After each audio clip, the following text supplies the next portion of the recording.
Lo han llamado criminal, predicador, justiciero y héroe.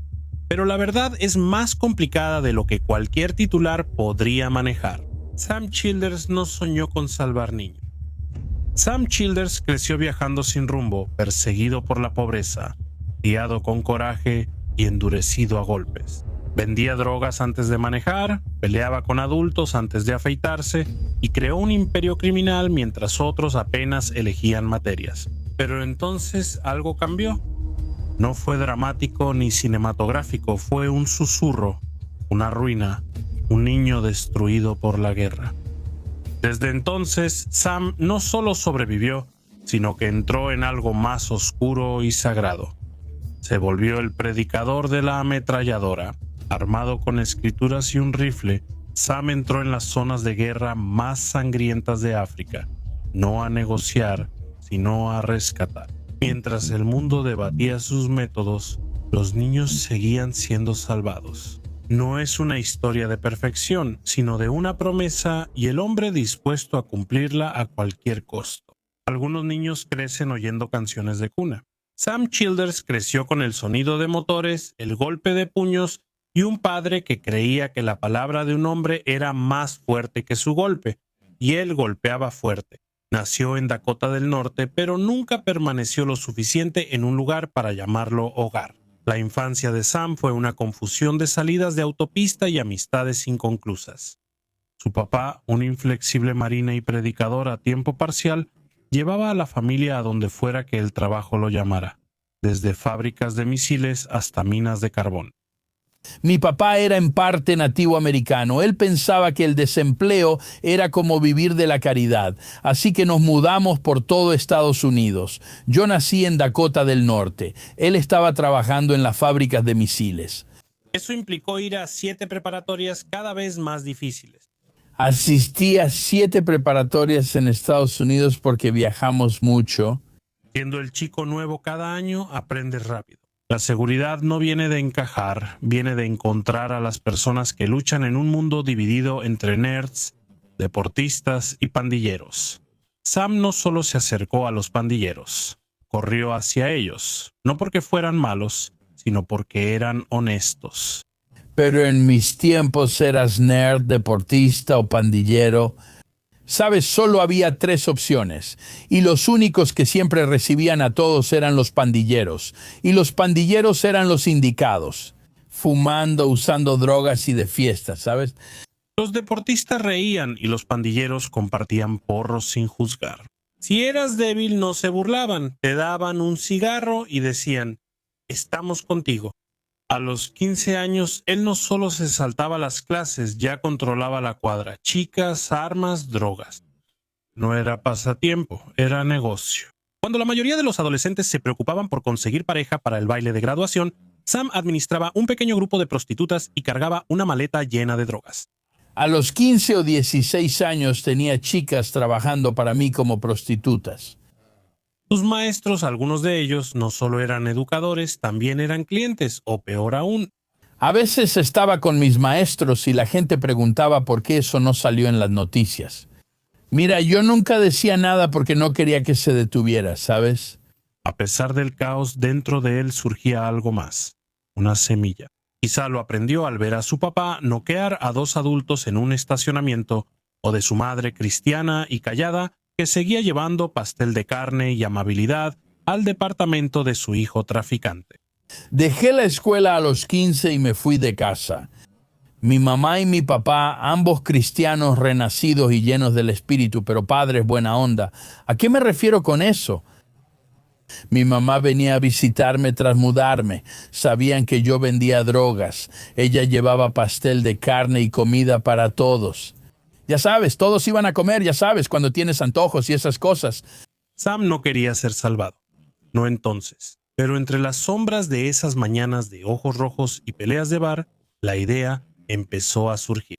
Quizá esto no era todo, porque la verdad es que no solo era adicto a la heroína, también era adicto al control de la adrenalina y a demostrar que era intocable. Fui adicto a la heroína, aunque en realidad era más a la cocaína. Nunca inhalé, solo lo hice a los 13 o 14 años. A los 15 empecé a inyectarme. Probablemente hubo 2 años de mi vida en los que viví como un adicto grave. Pero incluso las leyendas se cansan, y cuando la calle ya no le temía como antes, Sam no se detuvo. Solo empezó a escuchar una voz diferente. Los perdidos buscan refugio cuando el mundo los rechaza. Sam halló el suyo en el cromo, el cuero y el código forajido. A los 15 años el mundo de los motociclistas lo atrajo. Ruedo con clubes de motociclistas desde los 15 años. No como turista ni farsante, sino como hermano en formación, sin permiso ni autorización. Solo coraje, alma vieja y algo peligroso bajo su exterior tranquilo. La mayoría de la gente veía a los clubes de motociclistas a través de titulares y relatos de terror. Sam veía algo diferente. Veía una comunidad en caos. Veía honor envuelto en mezclilla negra. Veía hombres a los que no les importaba tu promedio, solo tu lealtad. Si clasificas a la gente, tus clubes de motociclistas serían pandillas, ¿sabes? Y creo que ellos reciben a la gente, ¿sabes? Y creo que no te menosprecian. Si no eres muy listo o hiciste algo tonto, ellos te aceptan como eres. Lo único que quiere un club de motociclistas es hermandad, ¿sabes? Hermandad. Quieren gente buena y honesta, ¿sabes? Cuando él montaba, no era un fracasado ni un inútil, era alguien. Y no solo eran las motos lo que los unía, era el código, no dicho pero conocido. No delatas ni huyes, y si tu hermano pelea, golpeas primero y preguntas después. Creo que la gente del mundo de los motociclistas, la gente de los barrios, son las personas que te invitan a entrar y te muestran el mayor amor y lealtad. A finales de su adolescencia, Sam ya rondaba clubes y viajaba con ellos a ningún lado, pasando noches de whisky en bares oscuros y clubes de striptease donde el respeto era silencio. Sabía cargar peso en la espalda o la cajuela. Drogas, dinero, armas. Los negocios eran los negocios. Y Sam, él siempre fue bueno para los negocios. Siempre fui hombre de negocios, aunque sin educación ni preparatoria. Siempre fui bueno en los negocios y muy trabajador. Así nos crió mi papá, trabajando duro. Esta vida no fue barata. Cada risa en la fogata se compensaba con la tensión en una habitación silenciosa al entrar un desconocido. Cada fiesta tenía sombras. Sam Young aprendió que la hermandad traía riesgo por pertenencia. ¿Podían protegerte? Sí. ¿Podían destruirte? Absolutamente. ¿Alguien se enteraría? No, a menos que debiera hacerlo. Aunque era un mundo rudo, los motociclistas le dieron a Sam un propósito que no encontró en la escuela, iglesia ni sociedad. En mi zona de Pensilvania ruedo con un club, pero no hay hermanos del club cerca. Y yo llevo mi chaleco, llevo quien soy. Voy de compras al Walmart en el centro, ya sabes, así que estoy solo. No estoy con un montón de hermanos del club, ya sabes, y estoy dispuesto a defender el club con el que ruedo, ya sabes. Fue aceptado sin juicios, confiaron en él sin razones y le temían sin que jamás necesitara alzar la voz. Aún así, algo le carcomía por dentro. ¿Por qué la libertad sabía a cadenas? Todavía no llevaba un parche, pero la vida ya lo había marcado. No traía chalecos, solo me juntaba con ellos como prospectos, ¿sabes? Sus manos ásperas, mirada aguda y corazón aún entumecido. Aún encerrado tras años de peleas, dinero fácil y una paz falsa, pensaba que eso era todo lo que la vida tenía para ofrecerle, que la lealtad en forma de violencia era lo mejor que podía conseguir. Ni los motores más ruidosos podían ahogar el susurro, que para Sam se hacía más fuerte. Se suponía que sería solo otra noche más, otro bar, otra pelea, otra historia para el camino. Pero esta vez algo se rompió. Sam estaba en Apopka, Florida, viviendo rápido y a lo grande. Tenía dinero en los bolsillos, drogas en las venas y una mujer a su lado. Una que conocía mejor el tubo de striptease que la seguridad. Cada día se sentía como un resumen de lo más caótico y cada noche se mezclaba con la siguiente. Pero esa noche en particular, cuando volaron los puños y los cuchillos brillaban bajo las luces de neón, algo cambió. El bar se convirtió en una zona de guerra. Hubo disparos y apuñalamientos. La sangre cayó antes de que la rocola parara, y ni la policía se atrevió a entrar. En vez de entrar, rodearon la cuadra mientras un helicóptero sobrevolaba esperando a que la violencia se apagara sola. O sea, estuvo feo, hubo balaceras, apuñalaron a gente. Fue la peor pelea de bar que he visto, peor que cualquier cosa que hayas visto tú.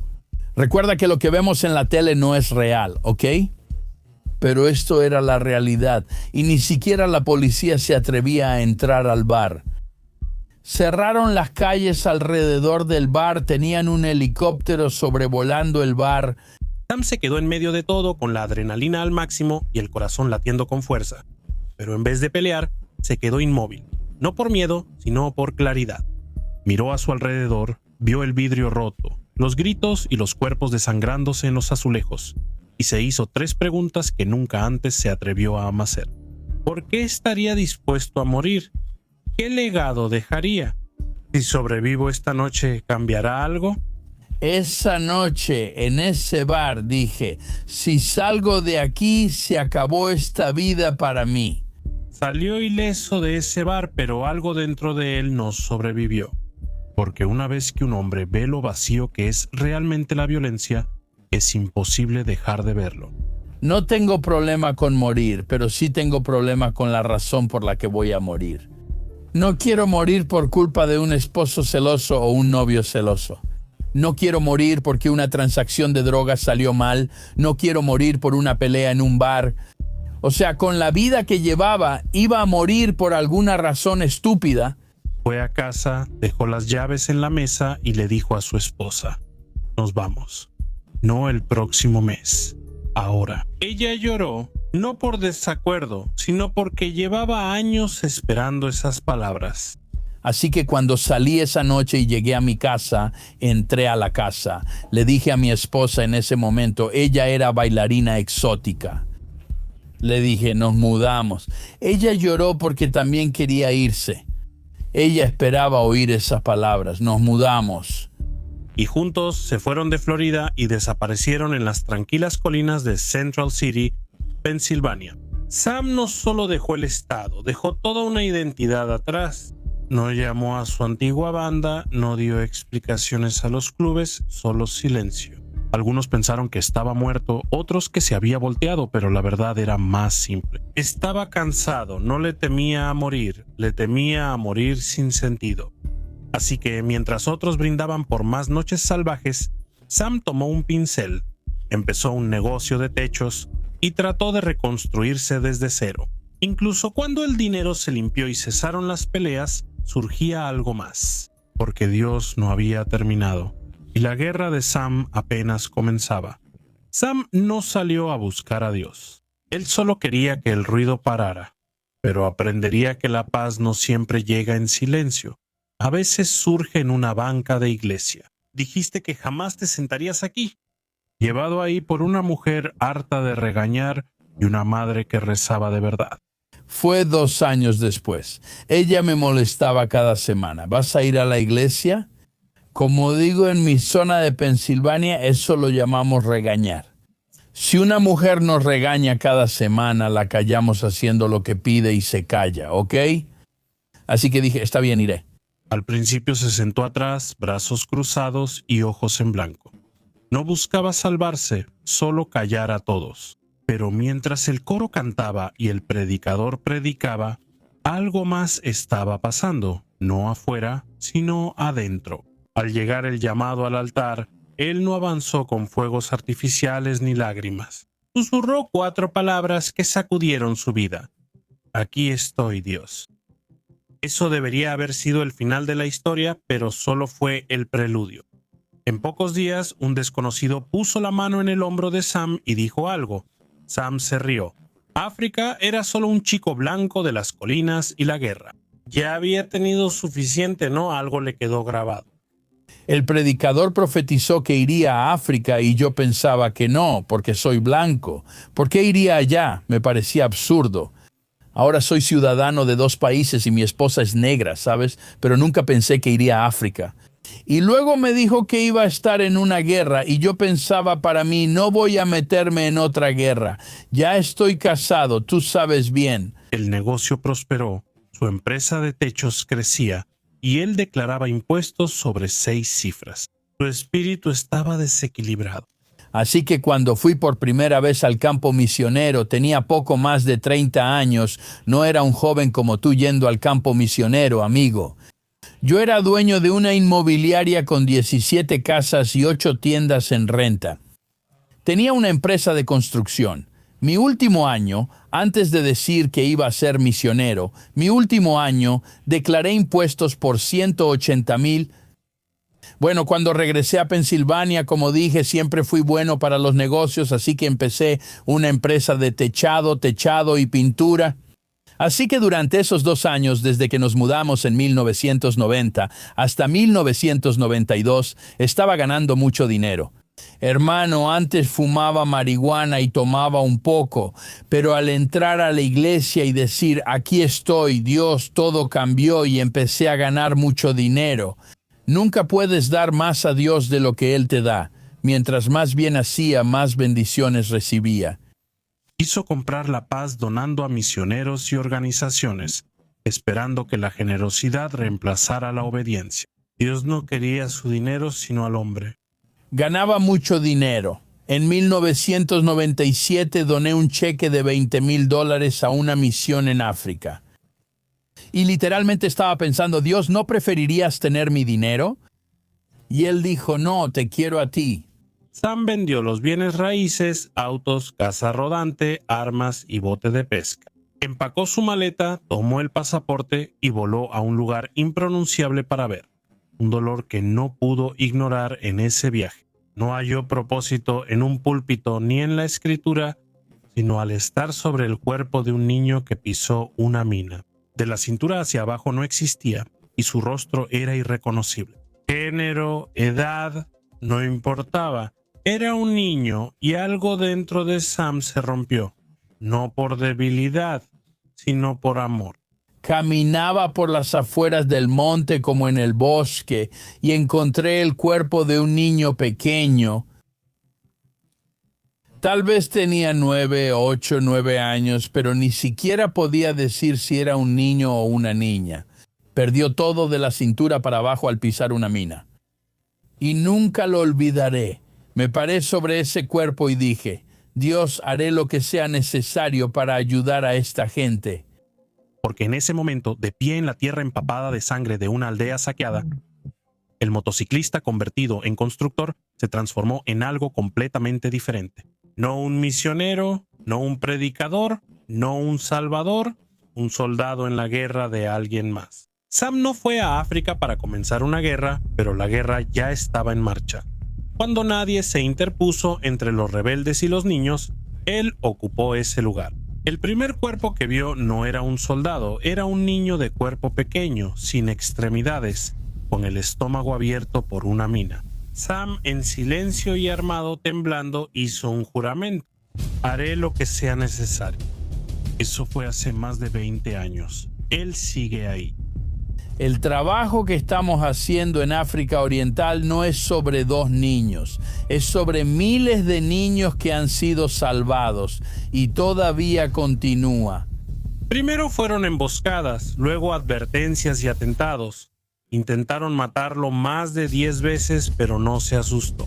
Arrepentimiento, incluso siendo el predicador de la ametralladora.